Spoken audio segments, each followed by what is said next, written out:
Now, I love when an anime finds a way to be relatable.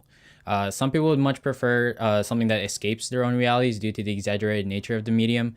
But while that's also appreciated, I also enjoy when I'm able to relate to a character or through a story in a series. Unless it's an ecchi harem anime, because let's admit it, no one could possibly relate to that, right? So when I read and heard that there wasn't going to be anything worth watching this season, I was pretty pleasantly surprised when I came across Hitori Bochi no Maru Seikatsu. Now, as any weeb can guess, or if you trust Google Translate like I do, you'll find that the title relates to the anime, in the case being that it's about this girl with social anxiety and her new life alone. So just to give, I guess, a pretty short summary of what the plot is about, being a slice of life anime, I guess you could call it the plot. Basically, Bocchi, who has gone on to a different middle school as her best friend, makes a promise together that they'll stop being friends unless she befriends everyone in her new class, which I find pretty extreme. That's just, I guess, as a best friend, I guess you'd call her now. Just cut off ties until then. Okay.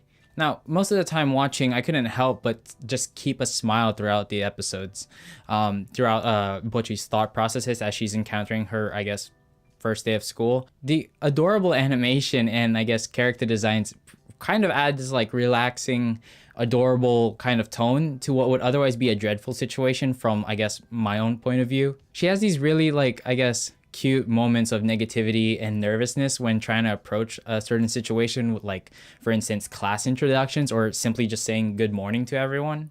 Like, I personally find myself planning out every single encounter that I come across in my head. Like, I have to think about what exactly it is I'm gonna say, or what am I gonna do, how am I gonna act. Like, I have to do all that before actually getting any words out or bailing out entirely, which is pretty much 99% of the time.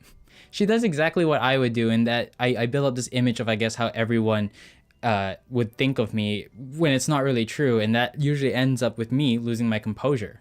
With anxiety, there's always like this hesitation, like constant hesitation in certain decisions, or speech becomes a problem because you'll end up stuttering or you'll blank out entirely.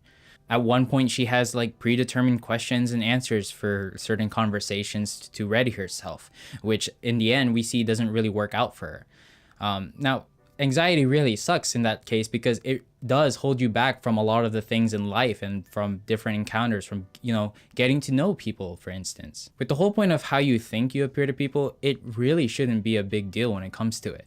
I'm guilty myself of always trying to be likable in some aspect, whether it be like forcing like an act or something.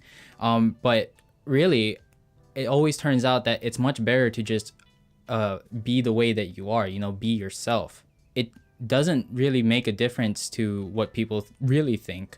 But no matter how many times I become aware of that, I can't help but feel like I'm not good enough, or the way I am should be changed so it fits better with, I guess, what society approves. Seeing Bocchi go through all those things and overcoming them bit by bit is admittedly pretty motivating and uplifting for me. I, for some reason, find myself now wanting to do more like she is, and hope that in the future I can change that aspect of myself so that I'm able to be more open to certain new things and, other people, and as well as to just stop scaring my own mind. Now, who is this anime for? As discussed, if you relate to these, I guess, similar situations that Bocchi's going through, this is probably an anime for you. But then again, as stated in the beginning of this video, if you're that person who would rather escape from your realities and, watch something else, then yeah, this is not an anime for you. However, I will say, if you enjoy slice of life series and, I guess, cute girls doing cute things, if you consider her tackling her issues of social anxiety as cute, I mean, she does it in a cute way and the animation is cute, then I'd say this anime is pretty much up your alley. Even if you just need something cheerful in your life to watch this season, and motivating, like I said, then yeah, give it a go. With the recommendation out of the way, I'm interested to know what character or stories that you guys find yourself relating with. It doesn't have to be anime, but also, do you find yourself enjoying stories like that, or would you rather watch something that's, I guess, more out of this world? Because as we know, there's an endless supply of those. But with that said, have a wonderful day. See ya.